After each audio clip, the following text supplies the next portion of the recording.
Good evening there, folks. It will be evening when you see this, unless you watch it another day, that isn't. It could be morning after, it could be any time. Right, last one from me of the night, this one now. It'll air about 7 o'clock this evening, I would imagine. Last one I've recorded. It's the longest one of the day, so if long ones bore you, check out now. It's also about rugby league. If rugby league bores you, check out now. It's not going to be for you. But for those that like rugby league, it might be worth listening to. For those that follow Warrington, I would suggest it's definitely worth listening to, but it's up to yourselves. I'm just going to have a couple of digs, a couple of pops, because it's what I do in it, really. And I'm just going to air my views on the latest debacle at my team, the Wire there, the mighty Warrington. You might remember before I left for my 2-day sabbatical, I said I had 2 wishes.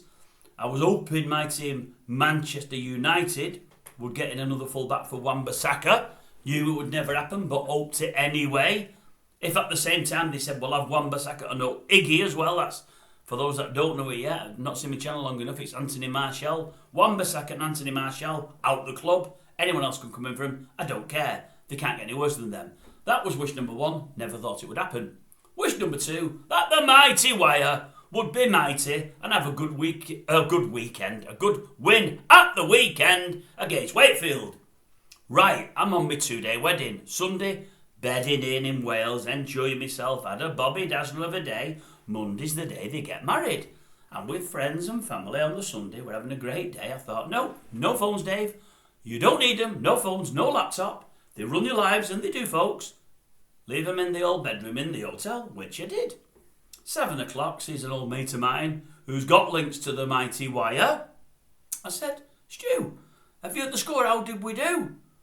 Oh, how did we do, he said. I thought, we've either battered them or got battered. And I thought, from what I've seen over the last few weeks, although I wasn't expecting it, I thought it's going to be the latter. And the latter it was. Absolutely pummeled. Was it 44-6? I don't even remember. Absolute crap. Didn't watch any of it, so I can't really comment on the match. Seen a few highlights over the weekend on the BBC show. Only a few. Couple of quick thoughts. I mean, we know our centres are bad. They're absolutely woeful. It's just crazy at the moment at centre. But I thought Thewlis, time and again, was coming in from the wing much too early. Maybe it's down to his centres. And his tackling is really woeful. It's poor. He was falling off every single tackle. I think they got 3 tries at his end, but he probably wasn't the only one to blame. We've got lots of problems there, a hell of a lot of problems. But when he told me the score, I said, well, Powell's gone. He's got to be gone. There's no coming back from this now. We're only going to go one way and it isn't up. If we get rid of him quickly, we may have a chance depending on who or what they bring in. Anyway, that's what happened. 3 hours later, 2 hours later, he'd gone, although I didn't find out till I retired for the night at about, was it midnight, half past midnight? No, it was a bit earlier. It was about 11, half 11 it was. Anyways, because I went on the Warrington website and I knew he'd gone. So, my thoughts, and I'll put the bins in for this because there's a lot. I normally don't write things down. I have the old bullet point, but I've got a few here, and these are my thoughts on the whole thing. So, yeah, we've done Thewlis, just dragged in field, Powell had to go. We've done that. What I'm asking for now from Warrington, when they appoint the next coach, the smart one is on Holbrook at the moment, but whoever it may be, make sure he doesn't have a go-to word or a go-to saying. I never want to hear the word clunky ever again. I never want to hear the word class ever again, especially when we're showing no class whatsoever. They're words I don't hear again. In fact, I would much prefer not to hear anything from the coaches until the game is over. I don't want to hear from the build-up, we're going to do this, we're going to do that. We were a bit clunky last week. They were class in training. Price and Powell, I want to forget them. More so Powell, to be honest with you, because I was one of the few, and at the end of the season it was very few that said, give him next year. He's putting his own stamp on it. He's bringing his own players in. We're going to do brilliant. I really thought we would. Wins the first 8 games. A few other results could have gone either way. We was poor against a couple of teams. We knew there was more to do.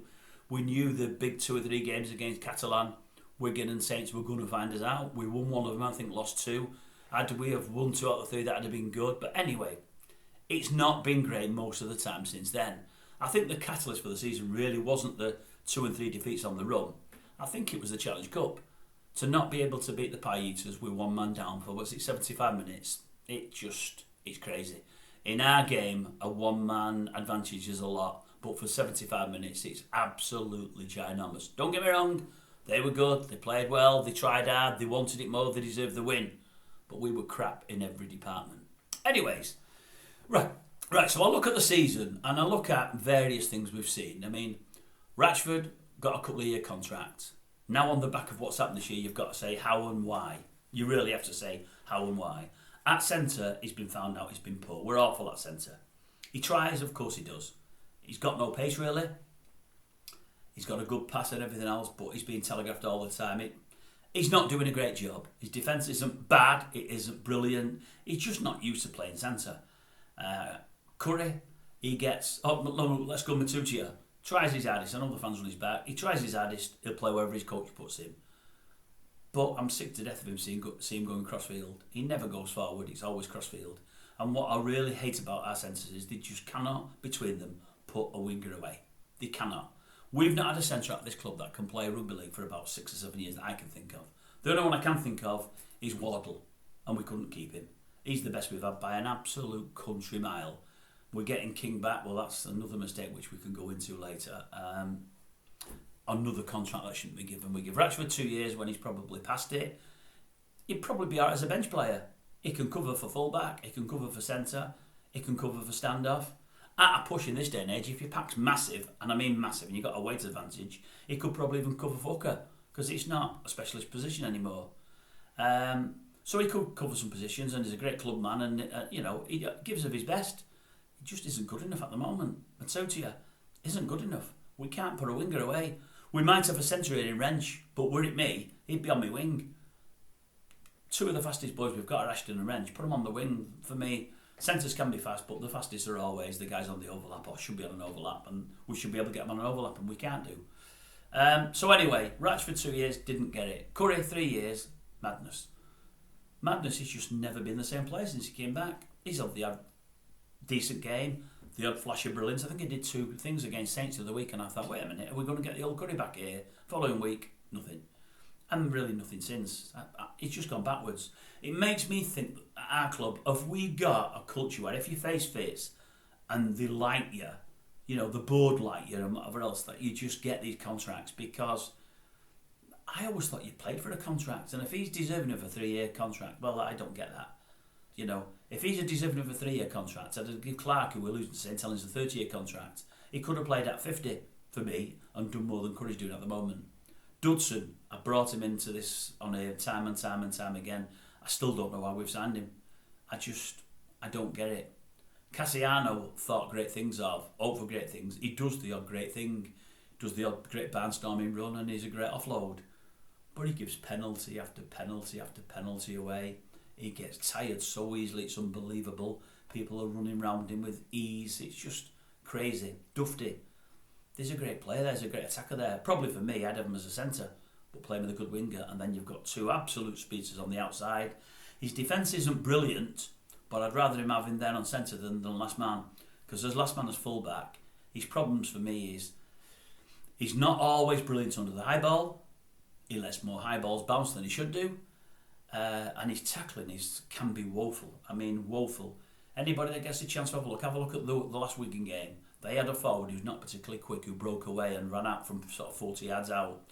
Dufty went for him and put an arm on him round his waist, and he shrugged him off. Luckily, it slowed him up just enough for one of our other fellas to catch him. It might have been Walker, but I'm not sure about that. But the guy was running on gas, he was, to get to Dufty. Dufty, there's no way he should have passed Dufty. But all Dufty had to do was drop down, take an ankle, and he's going nowhere. But he doesn't. He doesn't. And I also hear these rumblings that he wants to go home, which is a worry. I've heard them rumblings for a while, so it's a concern. Right, so we've done Dufty. What we're doing, we've got a leadership group there. They announced it at the start of this season. I've just never got that. So for me, you have a captain and that's it. And if the captain gets injured or gets subbed off, you pick somebody else. Leadership group. They're doing it everywhere now, by the way. It's not just Warrington. I think it's absolute bobbins. It's crap. I mean, in point, I can't remember the whole leadership group, but one of them's Maguire. Where's he? Well, he went on a plane to Australia. Then you think he's having some time in France now. He's in our leadership group. He's not even here. Another one of them may have been Curry. Maybe it's just an age thing. You get to a certain age, you can be our leader. Do you want to be in the leadership group? Come on in it. You'll be fine in here. He's not playing well enough to lead anything. It might not be Curry. I don't know. Clark, we've let Clark go, as I say. You know, we've got Walker there, an able deputy, brilliant player. I'd have stuck with both of them. I'd have made something attractive to Clark and stuck with both of them. But then again, I think to myself, is it in part to do with Powell? Is he not a lover of Powell and Powell's ways? Did great for Powell, you know. He was whatever they call it, whatever he won. You know what he won, the Super League Man of Steel. Man of Steel, that's what it is. He won that a few years ago, but not long after came to us. Powell's come here, and not long after he's going. I don't know. Maybe it's not a Powell thing, but maybe it is. I was thinking only the other day, you know, after the latest loss, I think, you know, Jason Clark getting to the end of his career, really getting on a bit, and he didn't do a hell of a lot of minutes for us. But I thought, they let Jason Clark go. I'd rather have had Jason Clark over this last 12 months in our club than I would have Maguire, Dudson, Curry, Ratchford and Matautia. I really would. He's a proper professional. He gives his all. He leads by example, and he's an 8 out of 10 every time he plays the game. You'd get miles more from him, probably than them lot put together. But no, they let him go and keep the rest. Right, we've got an attack coach. Well, for me, I look at my attack coach and I think to myself, if it were me and he was my attack coach, I'd say, well, first, before you do your job, we'll get you a good bath, get you an haircut and find a new tracksuit for you. Because as I said before, it looks to me like Swampy.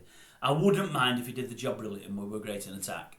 We can't score from 20 yards out from on the line. When we're on that opponent's line, we don't know what we're doing. It's normally the old high kick from half back, and if we catch it, great. If we don't, we don't. We used to catch more of them with kicking. That was his only good point. We don't catch many of them anymore. So that's all we've got. The kicks in goal where we get repeat 60 just never ever happen. They never happen. We can't score from 20 yards or less out. We're great from 40 to 50 yards out because we've got 3 absolute speedsters. The problem there is we can't put any of them away. Like I said before, our centres cannot put our wingers away, and we don't find Dufty offered enough. Were we to give the ball to Dufty, Wrench or Ashton with any kind of overlap, boom, it's game over. But we're incapable. All these big forwards, all this ball, we can't get out to our speedsters. Why? I don't know. That to me is telling me our attack coach isn't doing his job. And Powell's certainly not doing his job because he should make the speedsters the focus of his game. It's crazy that we don't use them enough. Defence coach, is it Marshall? It's supposed to be Warrington through and through, maybe he is.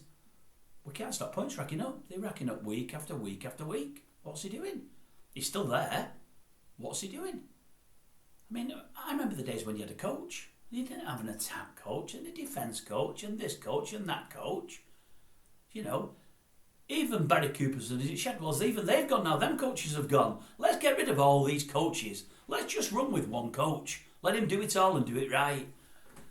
Right, who else are we going to? But yeah, as I say, I mean, I've heard rumours that Dufty wants to go home. I'm hearing rumours that there's fractions in the camp. Half the camp are on Maguire's side and half were on Charlie's side over the Maguire-Charlie situation. Have there been fractions there? If they had, I thought we'd got out all that deadwood and I thought we were bringing in people that only wanted to fight for the cause and play together. If that really is happening, then it's wrong, isn't it? We've still not got to our ultimate aim, so we get rid of God knows how many people, who, by the way, most of them are shining elsewhere, and by the way, most of them I didn't necessarily want to keep because they weren't doing it for us, and brought in a lot of people on probably bigger wages, probably bigger names, who still can't do it together. And as I say, we're told that there's trouble in camp. I worry about the next coach. Will he be big enough to handle it all? So, Middleton. We've done this big interview in The Guardian today with Stuart Middleton. I'd class him as the number 2. He's probably a partner. He's up there with probably Moran.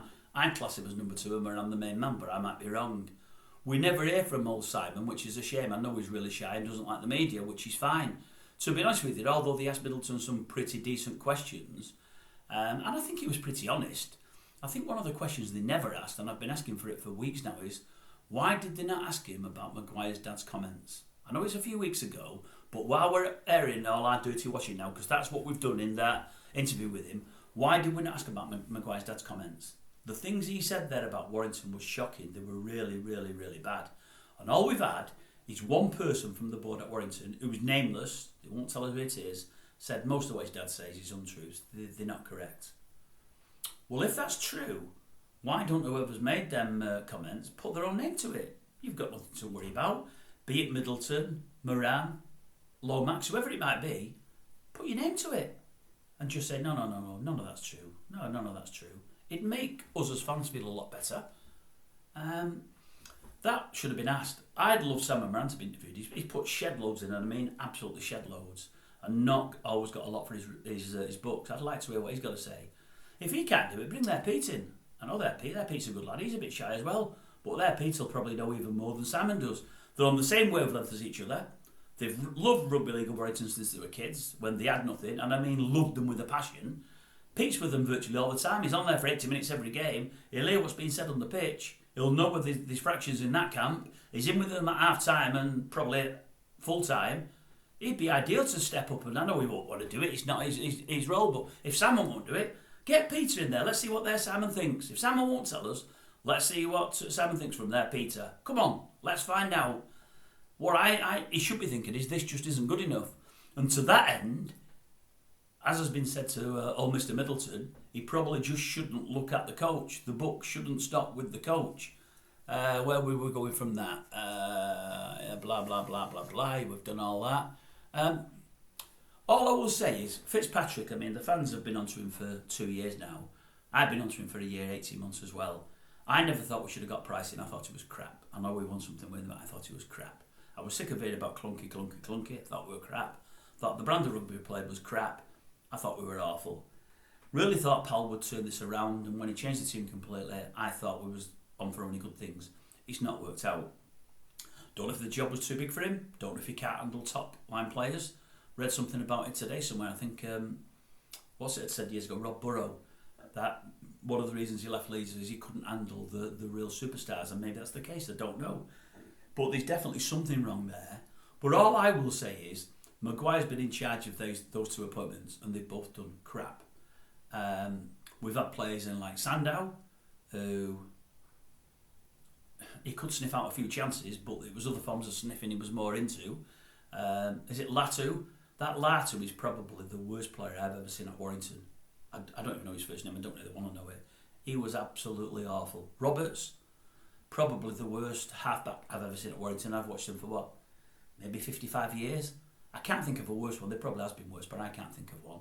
I mean, he says, oh, you need that. He goes back to Australia, wants to go over there, and he's virtually never been used. He's crap. He wanted to go back after the year as well, which is another problem, but he's crap. I thought it was awful. I think it's the worst we've seen for 30 odd years or more. Drinkwater's trying to catch him, but at the moment he's not quite there. The more I think of him, he's been really disappointing. As I say, Ratchford 2-year contract, Curry 3-year, crazy. Dudson, Maguire, crazy. These are all people. Now, Ratchford, I don't know if Powell was instrumental in getting the contracts. I think he probably was. Curry, he definitely will have been. Dudson and Maguire, he'll have been instrumental in them. He'll have had nothing to do with Sandow, it was before his time, I think. Nothing to do with Lato, I don't think. Definitely nothing to do with Roberts. But at the helm at this time, at all times, has been, is it a CEO, Fitzpatrick? He's been there. We've done crap in Smith's last year or two, and we've done crap in the main ever since. And there's been one man that's been a constant. Now, Middleton says that this guy's brilliant with the sponsors, brilliant with corporate, and so on and so forth, brilliant with advertising and media, and he probably is. He's got stunt after stunt after stunt, and they might get our names out there, and that's great.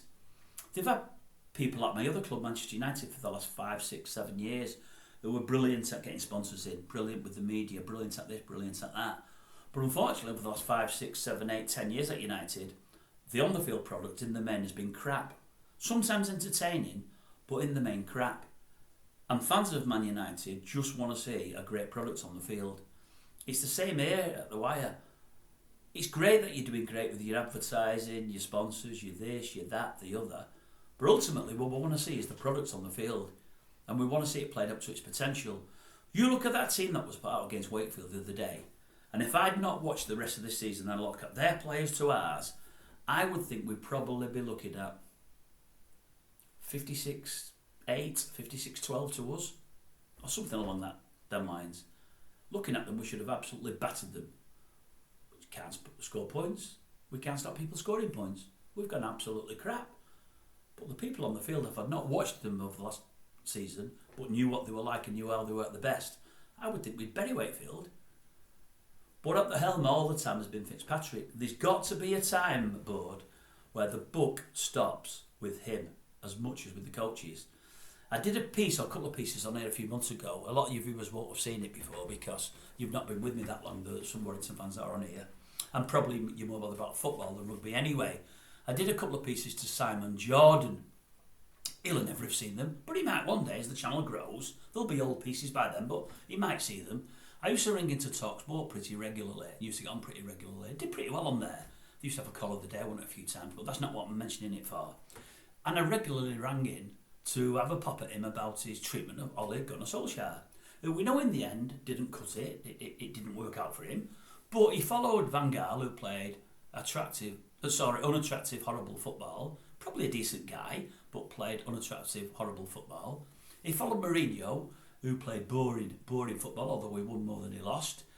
But he was brilliant at absolutely leaving bomb sites wherever he left. I mean, he berated players in the press, on the field, in the dressing room. He fell out with players.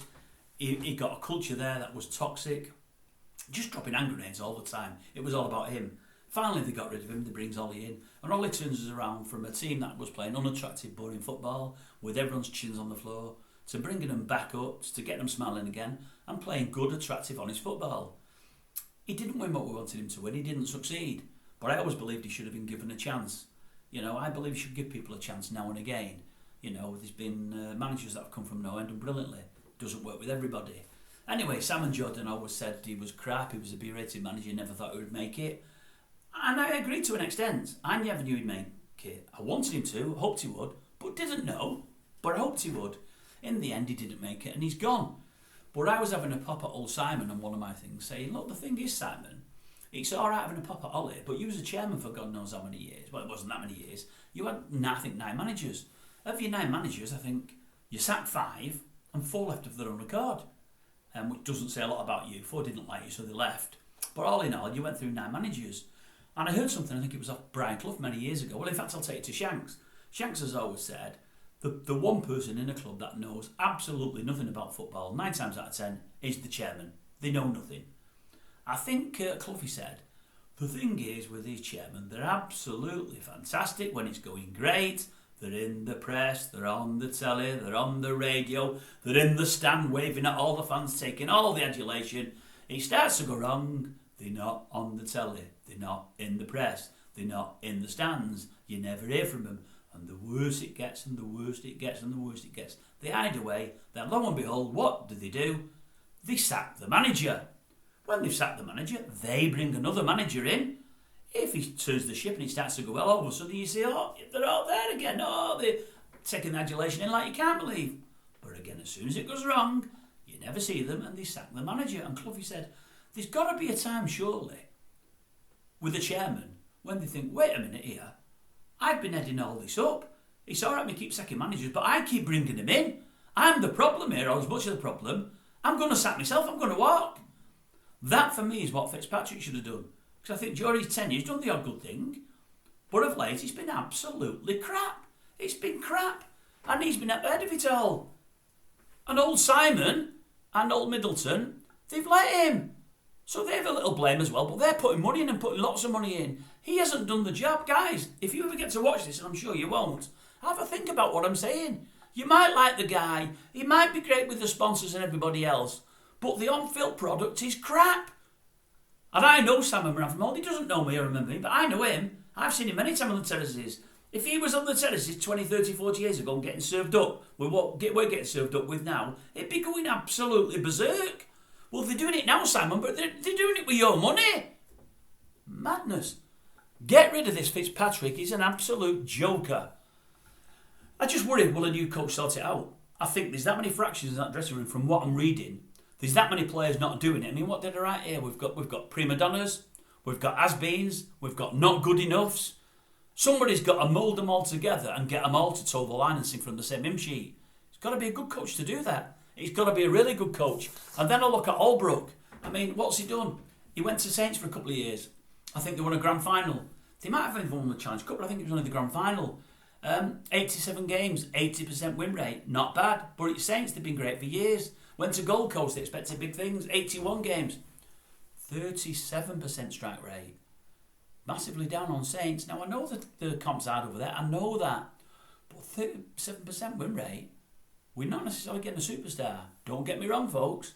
I know you can bring an Aussie player over here that don't even get a game over there. He's a will beater. This whatever his name is, he's coming back to us, and I'm glad he is. They should never have let him go. He's coming back to us. He'll be great over here. He was great before he left. Can't get a game over there.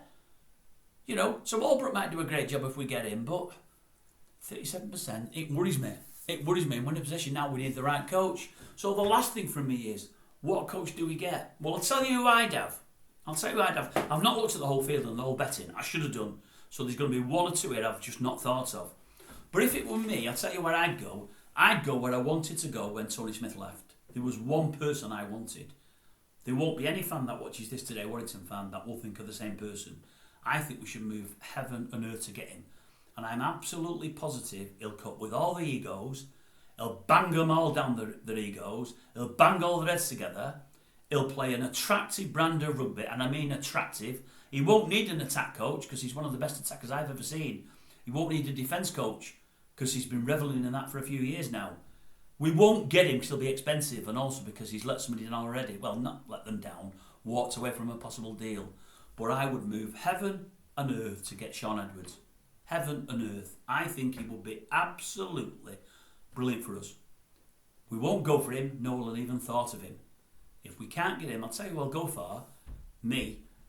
And second times are never great, and going back are never great. It's always said never go back. But I'd go Tony Smith again. As long as Simon can say to him, Tony, have you got the thirst for it again like you used to have? Have you got your mojo back? 'Cause I think he has, by the way. When he left us, he was getting to the stage where he was falling out all over with rugby and all the rule changes and so on and so forth. I think he would do a great job for us. He's done it before. I think he can do it again. They'd be the two from me, and I've probably forgotten somebody. But they need the right person this time. They really, really do. But I think they also, if Fitzpatrick is the CEO, which I think he is, they need somebody else to replace him. If they don't get rid of him, they dice him with death again. You know, they're taking the chance again because he just hasn't been up to the job thus far. He hasn't done the job right at all.